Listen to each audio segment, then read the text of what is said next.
Hey everyone, welcome to my second Bitcoin tutorial. Uh, in this tutorial, we're going to be coding a deterministic wallet. So by the end of this, you'll be able to send funds and you'll be able to receive funds as well. So I hope you enjoy. This is, if you want to know more about this is BIP 32 and also BIP 38. So I hope you enjoy. Okay, guys, so let's get started. We'll first create a Bitcoin keys. We'll create a structure to allocate some of the important data we'll need to be sharing later. We'll first allocate some memory to our master key, and then we'll allocate some memory to hold the network. So think about Bitcoin mainnet, testnet.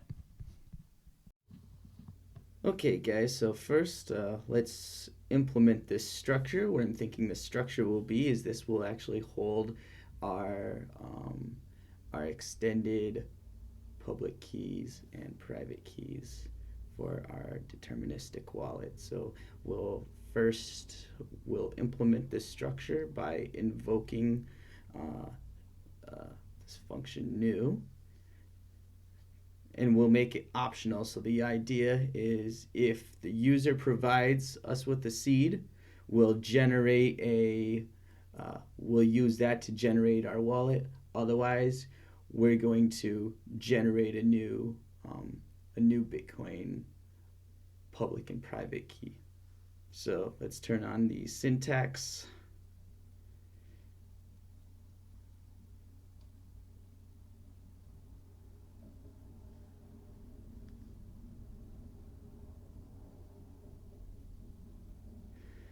Next, we'll define our network.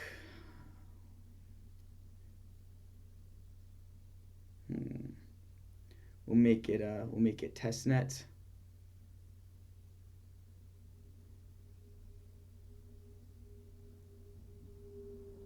Highly recommended to start off with like some start your network off on testnet, because obviously you don't want to accidentally lose real Bitcoin. Be a very expensive mistake. So for the next bit of code, we need a way to say if the user provides us with a secret seed, we'll just derive our wallet from that secret seed that the user provides us with. Otherwise, we're going to generate a random seed and use that as a secret seed. In this secret seed, we're going to eventually use to derive a extended private key. So you can actually map the hash from the seed to different words, and that's how people will create. If you've ever heard something called a mnemonic string, and that's how that's derived. Now, with this unwrap or else, we could we could provide like some useful error messages, but just so this looks a little neater and cleaner, we'll just say unwrap, and we need to call the unwrap function because to return the result. Now for this random number generator, this just has to be it could be any sort of random number generator, but it just needs to be you just have to make sure that it's a good random number generator. So I think that there's a couple more with there might be another one with the Bitcoin library, but there's others you can look up as well. next we're going to create our master key. This is going to equal our extended private key. So in order to create this extended private key, we need to pass in a network and the seed.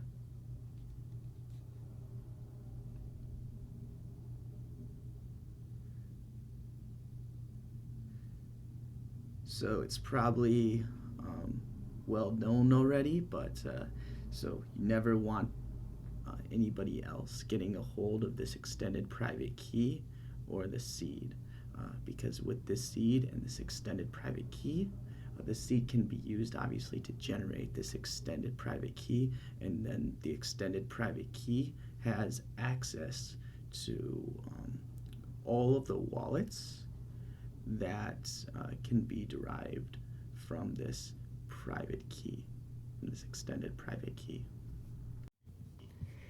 Now we should have all the information needed to fill in this Bitcoin key structure that we created in the very beginning. So the idea here is the Bitcoin Rust library that we're using. It doesn't really manage our API calls, and it doesn't manage our storage. So it doesn't have like native, like you have to kind of manage that. So you'll have to manage your blockchain connection, the storage to the blockchain, and then you'll also have to manage like any disk storage manually. So we'll be using BDK to do some of that. So BDK actually also uses this Bitcoin Rust library, but if you recall, we're using the GitHub version. So that's the newest version, the newest version from master, the master branch. So we're getting the newest changes, and I have looked through some of this, and there's more Taproot support, as well as some of the libraries have been changed, and some of the libraries have been deprecated. So if you noticed, let's see, we're still getting some error, and that's because we forgot to unwrap our extended private key. So we were getting a result which could have been an extended private key or an error.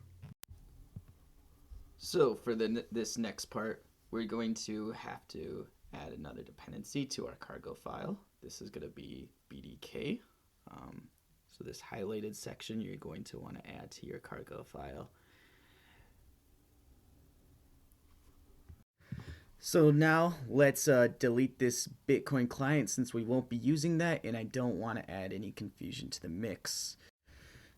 So we'll create another file, and we'll call it wallet context. And inside this wallet context, we'll create a structure, and that structure we'll have to think about how we're going to store important information to your wallet, and how are we going to communicate with the Bitcoin network. So we could use an RPC call. We can use a Electrum client to connect to the Bitcoin network. So there's different ways we can do it. We could even do it using a peer discovery service. And that is the most decentralized way to connect to the Bitcoin network. Unfortunately, BDK doesn't provide a whole lot of support for that yet. Otherwise, I would have connected that way. But connecting through a peer discovery service basically allows you to connect to different nodes on the network. So you're constantly connecting and then reconnecting to different Bitcoin nodes on the Bitcoin network.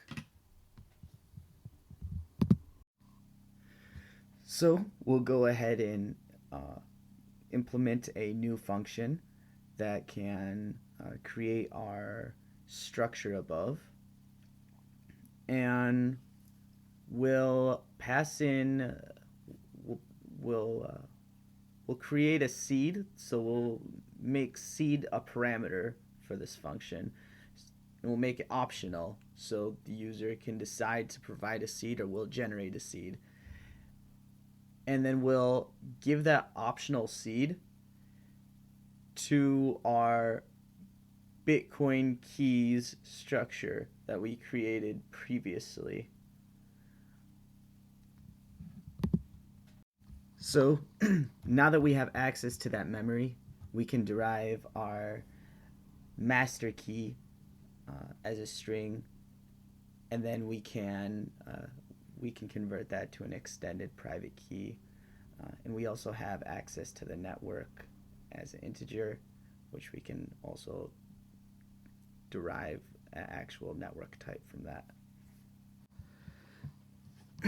So the way this thing kind of works is we derive a master seed, and then from that master seed we can derive an extended private key. And with that extended private key, you can go ahead and you can derive an extended public key, and then you can create like child wallets from this parent wallet. And from those wallets, you can create even more wallets. So from those, so then your original master public key and your original extended private key become grandparent wallets. So you can actually end up having grandchildren wallets. So wallets that derive wallets that derive wallets. So why would you want to derive another wallet? Well, it kind of enhances security. So imagine like you getting all transactions are public on the blockchain. So imagine if you just use that one address to receive all your transactions. Like everyone would know your whole bank account balance. And that's not very like private. So it's a huge private enhancement if you can every single time you receive a Bitcoin payment, your wallet generates a new address.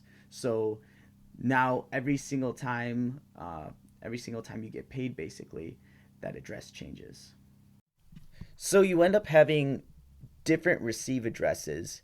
So you need a way to describe, so a descriptor to describe, like, is this key, is it a extended public key, is it an extended private key, is it a master, is it the master extended key, is it just is it like a child key? And then we can also talk about which receive address is it. So that's not even to mention what version of Bitcoin are we using. Are we using a pay to public key hash? Are we using a pay to witness public key hash?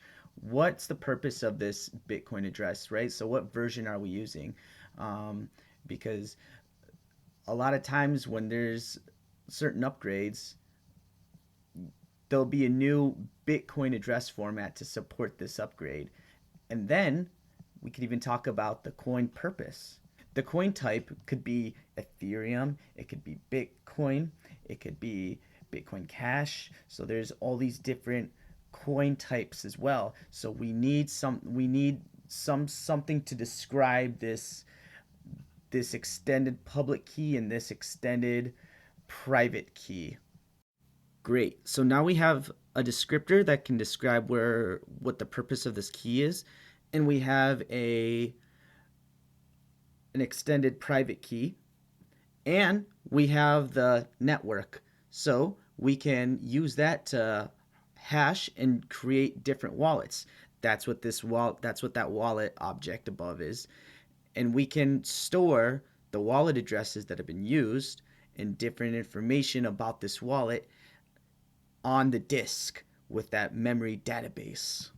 So now we're setting up our connection to the Electrum server. So the Electrum server tries to verify its information using a technique called simple payment verification. By default, Electrum tries to maintain connections to about 10 servers. The client subscribes to block header notifications to all of these and periodically polls each for dynamic fee estimations. So that's just a little bit about the Electrum server. So let's store some of this information within this wallet structure. So now we can create a send coins function, and we can obviously to send the coins we need to know a couple things. We need to know the send address, and we need to know the sats, the number of satoshis.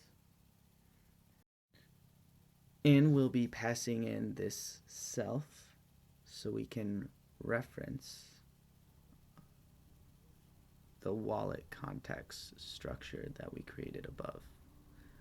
And we'll also be passing in a string or the reference to that string.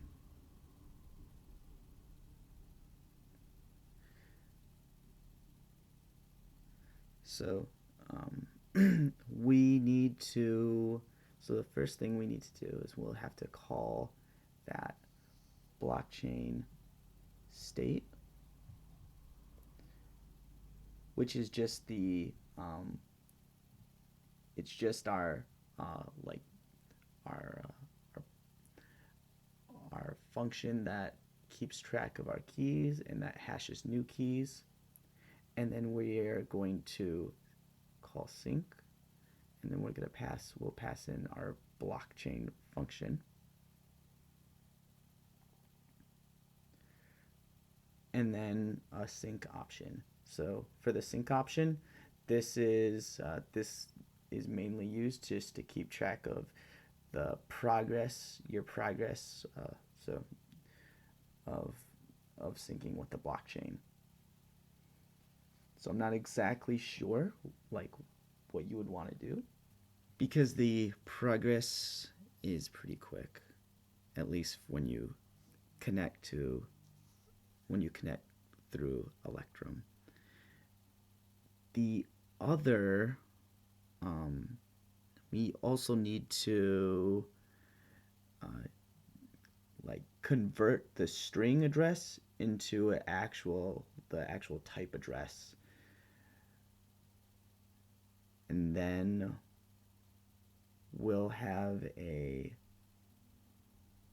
we can start to build our transaction.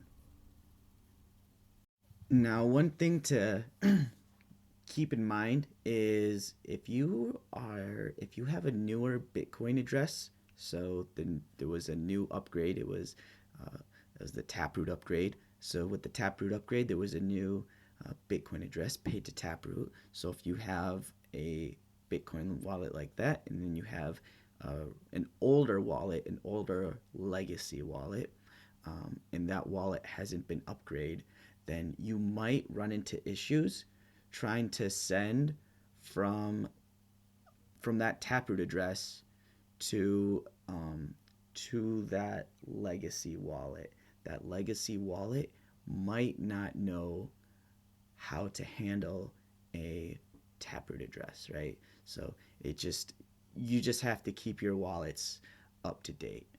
And Bitcoin miners that don't upgrade their software, I don't know if they'll be able to mine transactions that have, or validate transactions that have newer address formats in them. So now we can begin to construct our Bitcoin transaction. So uh, we can decide to drain the wallet and send the remaining Bitcoin to another address that we control. So that actually really helps keep keep you anonymous as well. So that really helps with privacy as well. So think about it. Every single time you send a transaction, you're sending some funds to somebody, but you're also sending the rest of the funds on that Bitcoin address to another Bitcoin address that you own. So that's one of the major benefits in a deterministic wallet.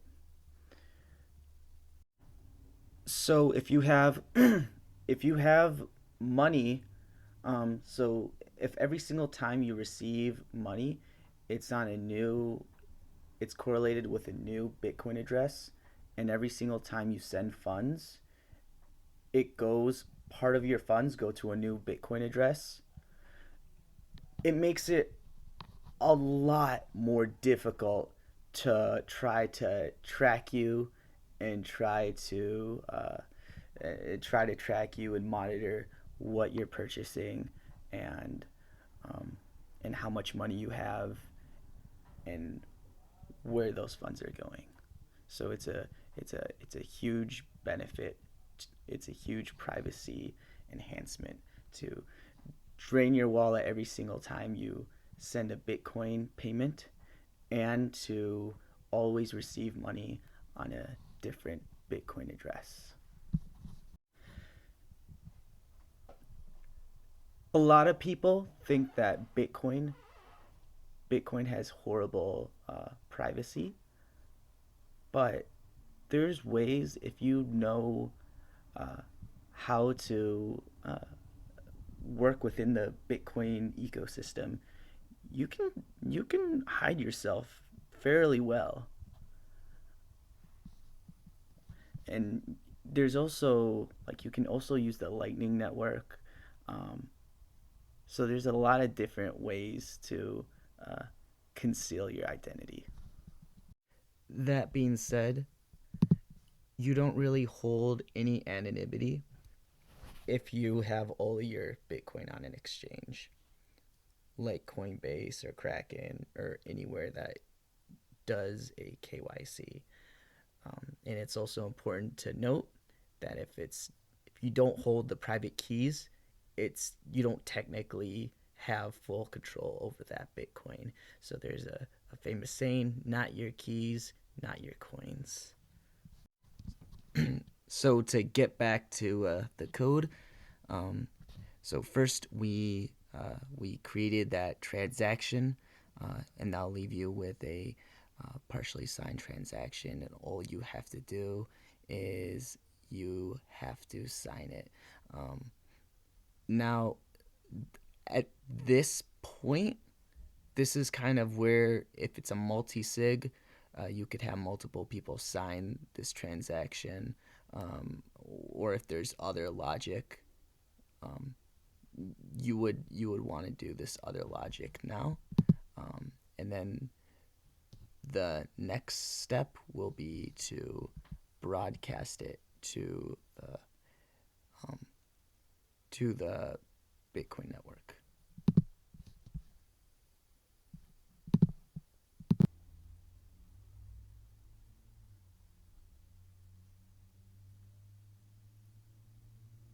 And we actually need to unwrap this transaction because right now we're getting a Boolean, a result.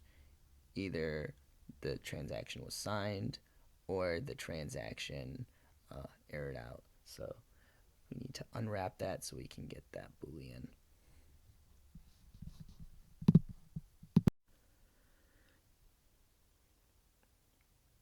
Now we can print out some error messages or some log messages to the console.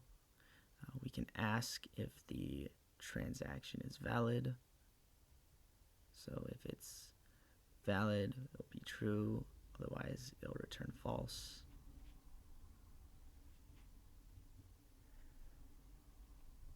and then we'll get the partially signed Bitcoin transaction, and we'll extract that and get the transaction.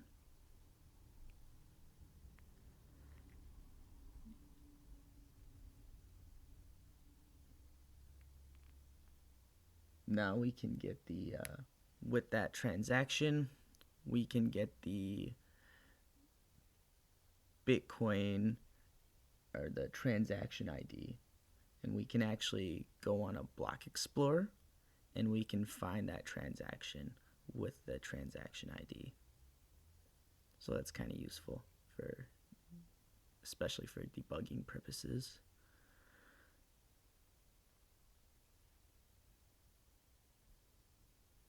And last but not least, we can broadcast that to the Bitcoin network, and that will be our final step in actually sending a transaction.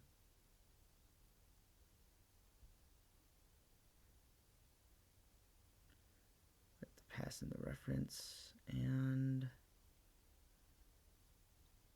we'll have to unwrap that.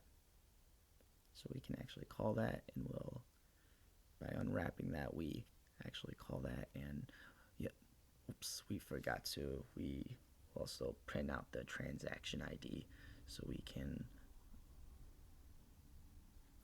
look up that transaction, this Bitcoin transaction, by that transaction ID.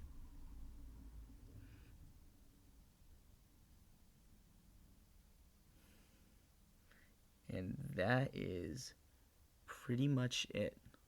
That's pretty much all there is to sending and receiving a Bitcoin payment. So now we can, I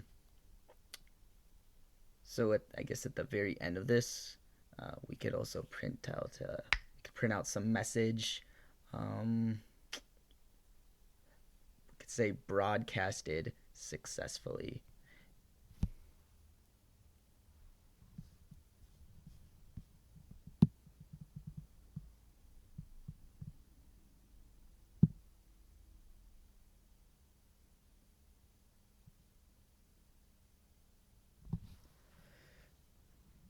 Now at the top, we can print out the transaction. That might be useful to have to see the how many satoshis we have. And we could say the balance is, and this will be in satoshis, not actual Bitcoin. Would be amazing though if it was an actual Bitcoin, or denominated in Bitcoin. And we have to unwrap this, and we're getting a void function. That's because we're syncing the wallet, and syncing the wallet isn't how we get our balance.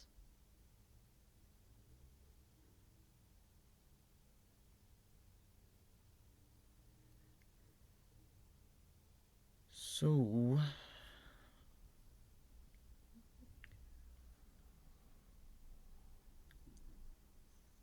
yeah, that's a void function. There's nothing we can really do with that, so we'll leave that as it is.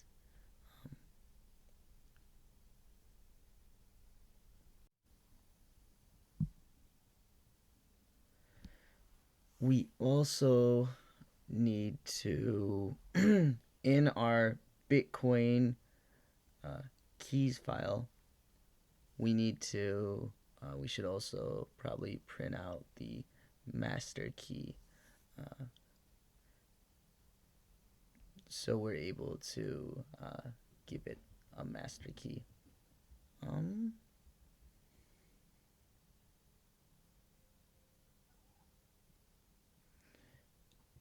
we actually don't give it a master key. We give it the secret key, uh, because we could derive the wallet from the master key, which is the extended private key. But we just wrote it so we derive it from that seed.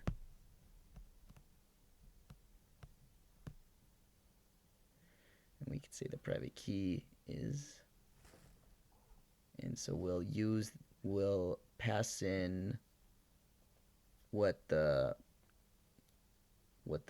seed is, and we'll be able to generate this wallet.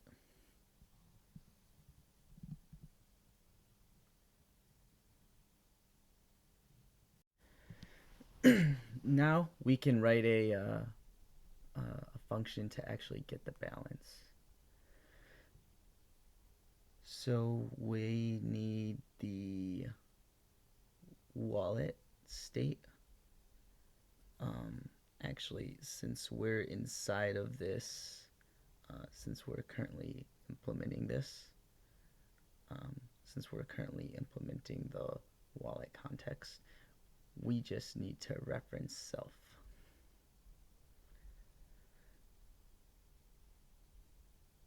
So with self, we first need to sync the wallet, and then we can get so then the wallet will store, if you remember, there's that internal memory, so that's going to store then the balance. Rather, it's going to cache the balance, and it's going to cache the addresses that we've used. So so when we receive a new Bitcoin address, or when we receive funds on a certain address, it'll increase that index. So it'll increase the address index, and it'll hash a new address.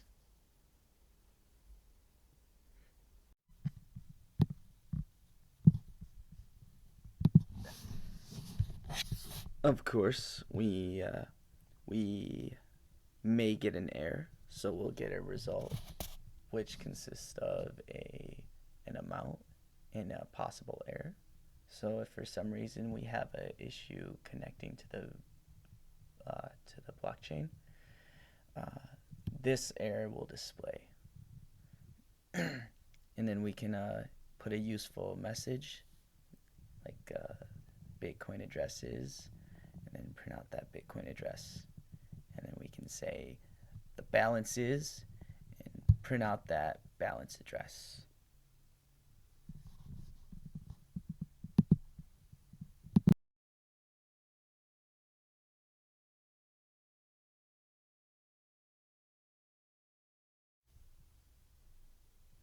And now the only thing really left is to implement this function in our main. So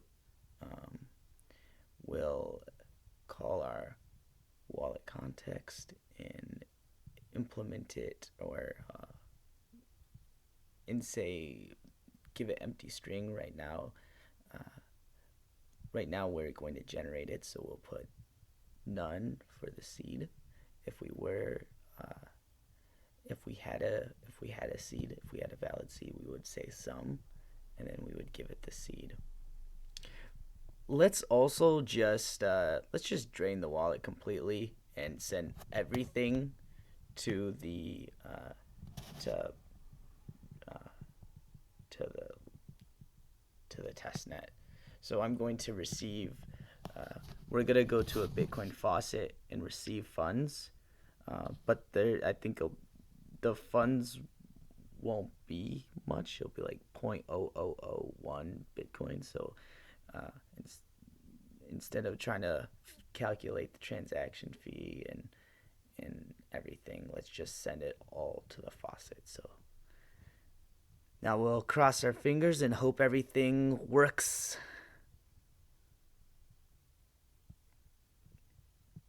Great. So we were able to generate a balance. So with this seed, we're going to put it inside of that string. And now we'll provide the seed. And pay attention to that Bitcoin address. We should get that Bitcoin address at the bottom.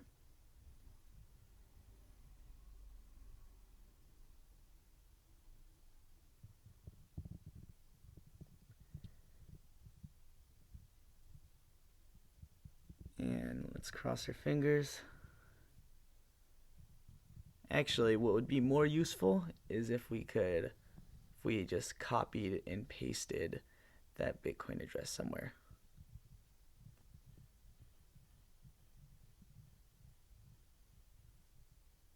And we'll run that.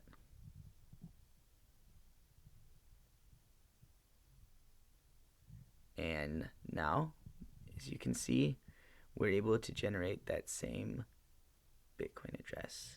So now we'll just go to a Bitcoin faucet and get some Bitcoin to test this with on testnet. So now you can just take your Bitcoin address, go to a Bitcoin faucet, and then you can confirm when the Bitcoin address is sent to your wallet. Right now it's unconfirmed. And now it's confirmed. So we should be able to send that with our wallet. Fingers crossed. So now all we have to do is we have to call that function, which is going to be wallet send coins. So we send the number, the amount we want to send. It doesn't really matter because we're just going to drain the wallet. But if we didn't drain the wallet, you would put the amount there. And then for the send address, we're just going to send it right back to the faucet. So whenever you're testing with faucet, with testnet, using faucet coins, it's always a good idea to just send those coins back.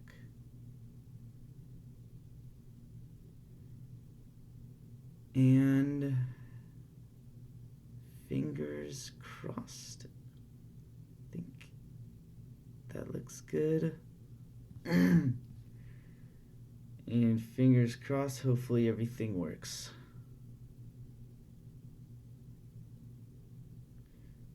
And we have a bug, but if you've noticed, it is reading the balance. So it does say that the balance is looks like 10,000 satoshis. And the problem is we're missing a return address, as it says no recipient, so we need to add a recipient. We don't have a recipient address.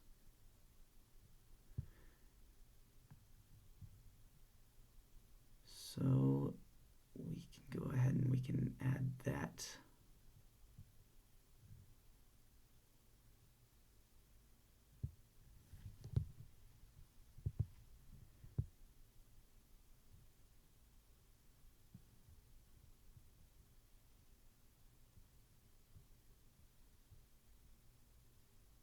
Perfect. Now, hopefully, fingers crossed, everything works right.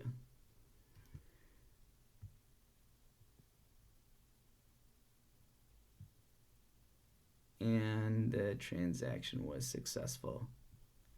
So you can even go to a block explorer and test that out, and just validate that transaction was successful. Thanks for watching. I hope you enjoyed it. Let me know if there's other things you want me to talk about. Uh, Thanks.